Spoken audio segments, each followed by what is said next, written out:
जय गुरु जी संगत जी। गुरु जी के श्री चरणों में कोटि कोटि प्रणाम और गुरु जी की प्यारी डिवाइन संगत को भी जय गुरु जी।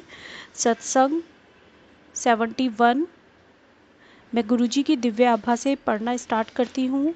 गुरु जी के दिव्य मंत्र के साथ। ओम नमः शिवाय, शिवजी सदा सहाय। ओम नमः शिवाय, गुरु जी सदा सहाय।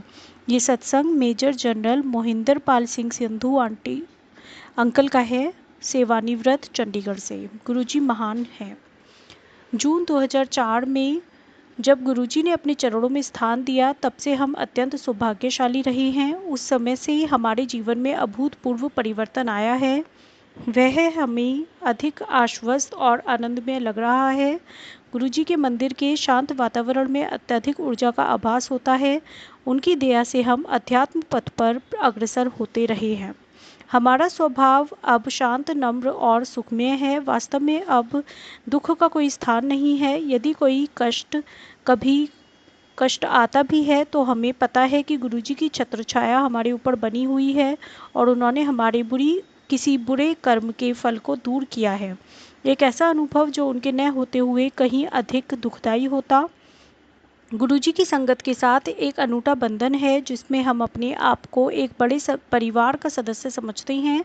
हमारे स्वाभिमान का स्थान अब नम्रता ने ग्रहण कर लिया है। हमें संगत से वार्तालाप करना अच्छा लगता है क्योंकि इस प्रकार हम गुरुजी के बारे में और बहुत कुछ जान रहे हैं। सीख के इन अनुभव के साथ इस बड़े परिवार में और सदस्यों के साथ पारस्परिक प्रेम भी बढ़ता है।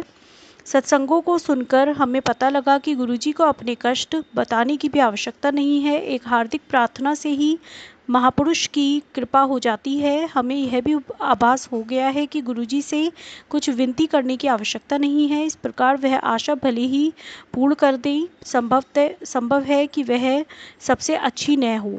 सर्वोत्तम संतुष्टि और आनंद तब मिलते हैं जब गुरुजी स्वयं कुछ प्रदान करें। इस ज्ञान के प्रतिकूल जब भी हम दुविधा में होते हैं, हम गुरुजी से कुछ मांग बैठते हैं क्योंकि हम मनुष्य ही हैं। गुरुजी वह आकांक्षा पूर्ण भी कर देते हैं। मेरी पत्नी, हमारे पुत्र और मैंने गुरुजी के पास जाना एक साथ आरंभ किया था। मेरी पत्नी और पुत्र को शीघ्र ही गुरुजी में विश्वास हो गया था। मेरा संशय बना रहा। सशर्त विश्वास का प्रयास। जब हम गुरुजी के पास दूसरी या तीसरी बार ही गए होंगे, मैंने मन ही मन गुरुजी को कहा, मैं आपको तब गुरु मानूंगा जब आप चंडीगढ़ में एक व्यापारी के पास अटके हुए मेरे 5 लाख रुपए वापस दिला देंगे। परंतु कुछ और दिन संगत में आने के बाद मुझे लगा कि गुरुजी के सामने केवल कुछ धन के लिए ऐसी शर्त रखकर मैंने बहुत बड़ी भूल कर दी थी। मैं फिर उनसे विनती कर क्षमा याचना करने लगा और कहने लगा कि इस धन के लिए मुझे आपकी आवश्यकता नहीं है, सहायता नहीं चाहिए। एक सप्ताह के पश्चात जब मैं बेंगलौर में था, मुझे उस व्यापारी का फ़ोन आया। उसने कहा कि वह पैसा वापस दे देगा और साथ में 3000 रुपये ब्याज भी देगा। गुरुजी महान हैं। गुरुजी की सुगंध। प्रारंभिक दिनों में जब भी हम गुरुजी के मंदिर जाते थे, मेरी पत्नी और मेरे पुत्र को उनकी तीव्र सुगंध आती थी, पर मुझे नहीं। संभवतः मैं गुरुजी में इतना विश्वास नहीं करता था। 1 महीने के पश्चात रात को शैया पर लेटे हुए मैं सामने गुरुजी का चित्र देख रहा था। उनके बारे में सब अति सुंदर सत्संग सुनने के पश्चात भी उनमें संशय के भाव रखने के लिए मैं क्षमा याचना कर रहा था और मन ही मन उनका सच्चा भक्त बनने का वचन ले रहा था। इससे पहले मैंने कभी इतनी निष्कपट प्रार्थना नहीं करी होगी। अचानक मेरे तकिए से उनकी तीव्र सुगंध आई, जिसकी पुष्टि मेरी पत्नी ने भी की। अति उदार गुरुजी ने मेरी प्रार्थना सुन ली थी और मैं उनका सच्चा सेवक बन गया था। उसके बाद मैंने कभी भी पीछे मुड़कर नहीं देखा। मेरे गुरुजी महान हैं। जय गुरुजी। शुक्राना गुरुजी। अनुपस्थित पुत्र के लड्डू।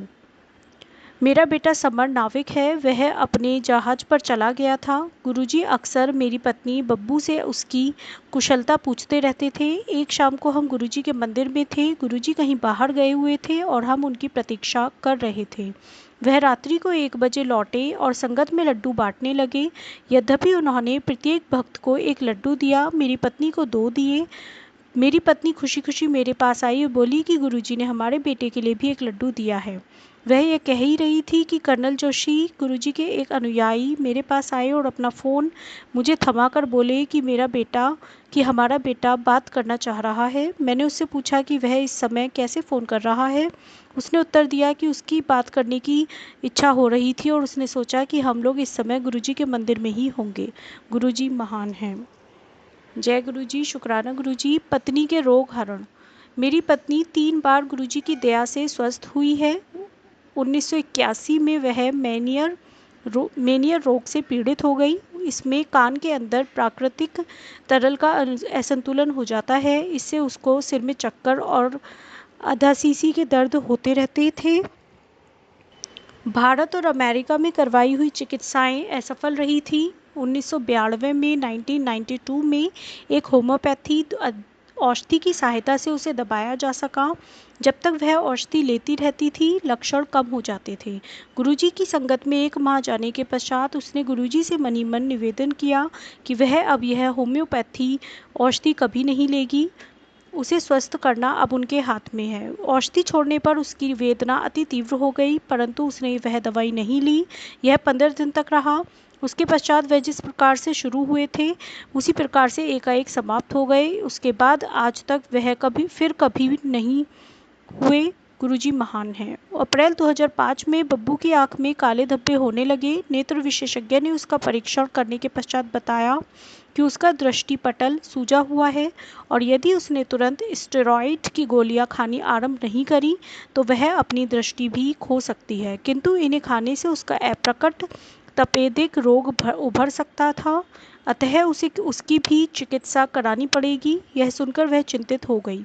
चूँकि हम गुरुजी से सीधे इसका उल्लेख करने में झिझक रहे थे, एक अन्य महिला, गुरुजी की दीर्घकालीन भक्त, ने गुरुजी को इसके बारे में बताया। फिर भी जब बब्बू उनसे आज्ञा ले रही थी, गुरुजी कुछ नहीं बोले।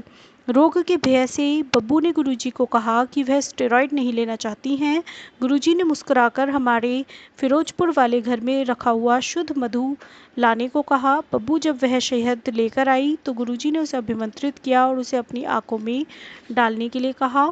कुछ दिन पश्चात बब्बू का परीक्षण चंडीगढ़ स्थित हमारे पारिवारिक नेत्र विशेषज्ञ ने किया। उसने कुछ औषधियाँ खाने को कहा और आंखों में डालने वाली बूंदें भी दी। उसने आंखों में मधु डालने को मना करा क्योंकि उससे आंखों में डालने वाली बूंदों का प्रभाव नहीं रहेगा। हमने चिकित्सक का कहा माना, किंतु आंखों में शहद भी डालते रहे। 2 सप्ताह के उपरांत उसकी आंखें बिल्कुल ठीक हो गई थी और तपेदिक के परीक्षण का परिणाम भी नकारात्मक निकला। चिकित्सक ने बताया कि उनके पास एक अन्य महिला रोगी इसी प्रकार की समस्या के साथ आ रही है। उसका रोग इतना अधिक नहीं है, किंतु उसे लाभ नहीं हुआ है। बब्बू का उदाहरण तो वास्तव में चमत्कार है। उसने बब्बू से पूछा कि क्या वह भगवान में विश्वास करती है, क्या इसमें कोई शंका थी। गुरुजी महान हैं। पिछले 9 वर्षों से बब्बू के मुख पर विषाणु जनित मस्से हो रहे थे। त्वचा विशेषज्ञ की अनेक औषधियाँ और उनको जलाने की क्रियाएं असफल रही थीं। अंततः उसकी चिकित्सा गुरुजी के ही एक अन्य भक्त डॉक्टर D.R. चौहान ने मार्च 2006 में करी। 1 सप्ताह में ही कभी फिर वापस न होने के लिए वह सब लुप्त हो गए। गुरुजी महान है। जय गुरुजी, शुक्राना गुरुजी। दुर्घटना से रक्षा। दिसंबर 2006 में चंडीगढ़ में एक चौराहे पर 80 किलोमीटर के वेग से आती हुई एक एम्बेसडर गाड़ी ने हमारी जैन गाड़ी पर किनारे से आकर टक्कर मारी। हमारी गाड़ी 4 फुट दूर चली गई। उसके दरवाजे, खिड़कियां, मडगार्ड, सामने का शीशा, यहाँ तक कि गाड़ी का यंत्रों वाला हिस्सा भी टूट गया। इतनी जोर से दुर्घटना होने के बाद भी हम चारों सुरक्षित बाहर निकल आए। गाड़ी को ठीक कराने के लिए मुझे कुछ धन व्यय नहीं करना पड़ा क्योंकि एम्बेसडर गाड़ी के स्वामी ने पूरा पैसा दिया। यह सब केवल गुरुजी की दया से ही संभव हो पाया। गुरुजी महान हैं। हम गुरु कृपा के लिए उनके अत्यंत आभारी हैं। गुरुजी अक्सर कहते थे कि आने वाले समय में इस संसार में अनेक कठिनाइयाँ आने वाली हैं।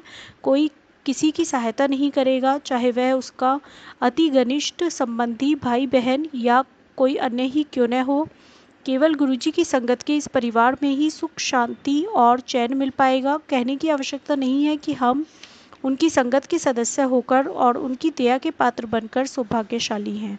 ओम नमः शिवाय, शिवजी सदा सहाय। ओम नमः शिवाय, गुरुजी सदा सहाय। ये सत्संग major general Mohinder Pal Singh Sandhu uncle के हैं, सेवानी व्रत, चंडीगढ़ से। जय गुरुजी, अनंतम अनंतम शुक्राना गुरुजी।